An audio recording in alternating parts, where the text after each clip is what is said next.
Hello everyone, my name is Mamta Bisht, and in the Nutri-Clean Food series, today I'll be talking about millets.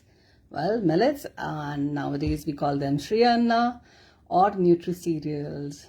So I think most of you would have at least heard of millets or probably used it because nowadays it is one of the trending thing. And in fact, this year is being celebrated as International Years of Millets. So even our government and various sectors are focusing on millets in a big way.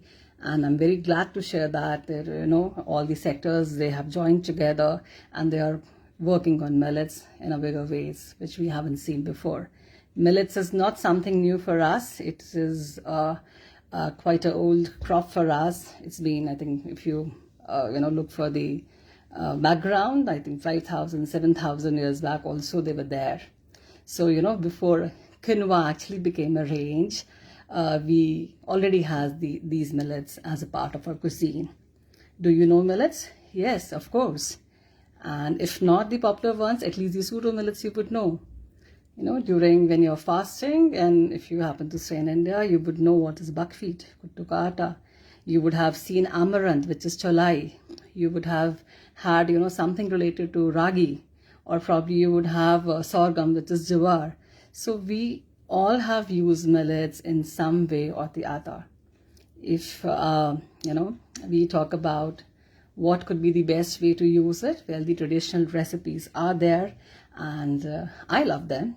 I really like those. So whether it is doing a, nachni or a bread, millet bread you're doing, with little tricks, they can be made easily. So they will not break. So you have, I think, a lot of people are there on YouTube who are sharing those recipes. So that could be a good option. And the porridges are there. So I personally like them because very convenient to make and cook, 2 to 3 whistles and they are done. Goes very well as a staple with a lot of, preparations, whether it is veg or non-veg. And if you are a little on the health side, especially in this weather, then the amli version, which is the fermented millet, that is also pretty easy to manage. And, you have it with curd. It is very, very good. And we all know that, how fermented foods, they add on to a new dimension to our food. Okay. However, if you are not into any of these millets, or probably you would like to look for a trendier way to use millets, what it would be. See, then again, I'm getting biased for bakery. So, well, I think one of the trendiest way to utilize millets in your main meals or incorporate millets would be any bakery product. So you can go for breads, you can go for cakes and cookies. So, and if you're using, if you're replacing flour in total, then obviously your product will be gluten-free also. And it is possible if you understand the flavor of that millet, it is easily replaceable in many of recipe up to 100%. So we have done products like that. So, it is possible. So you can try that. And few tips and tricks could be, generally, if you remember a few years back, or almost I think now a decade I can say, when these multigrain breads, whole wheat food, that, or whole grains into our food that made a comeback into our lifestyles, people were combining a lot of grains, and till date I see a lot of products which will have 2 or 3 combinations. And if the consumer demands, even at times, I will not be lying, but then even, I'll be doing few multi-millets product. However, if you would like to focus on your health, then you should go slow. 1 millet in a day would be really appropriate. In fact, when you start with the healing process, people who are on pathological conditions, when they start on with the healing process, they're switching over to millets. Then, that is for that also, it is recommended that, you have. So a lot of people, they start with little millet, 3 days with little millet, and then gradually they keep on adding another millet to their diet or food. So if you're not at least following that, even for these products of bakeries and confectionery, I would suggest that you go 1 millet per day. So do not combine recipes.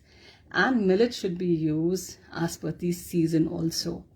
So even in our tradition, you would see recipes, they come as per the season. Okay, in winters you will have bajra colored dough. You will not have it in summers, or summers ke liye you will probably have jawar, sorghum. Okay, so and ragi is probably for monsoon, or I would say quite a lot all season, and that is why it is also very, very popular down south also. In fact, as a weaning of food also, a lot of preparation based on ragi or energy drinks based on ragis are also made in our country. So you can look for those recipes as well, because we have a good collection. You can go and refer any channel of your choice. I'll not recommend any specific one here.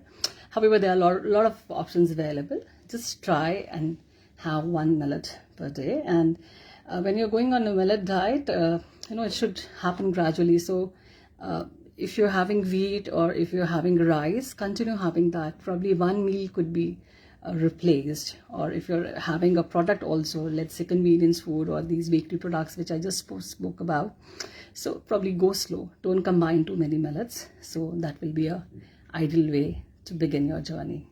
So in this series, I'll be taking one millet each day. So all our millets, like the major ones and the minor ones, what are they, and how you can incorporate them in your products, these products, trendier products. That is what gonna come up. So until next time, thank you so much. Bye bye.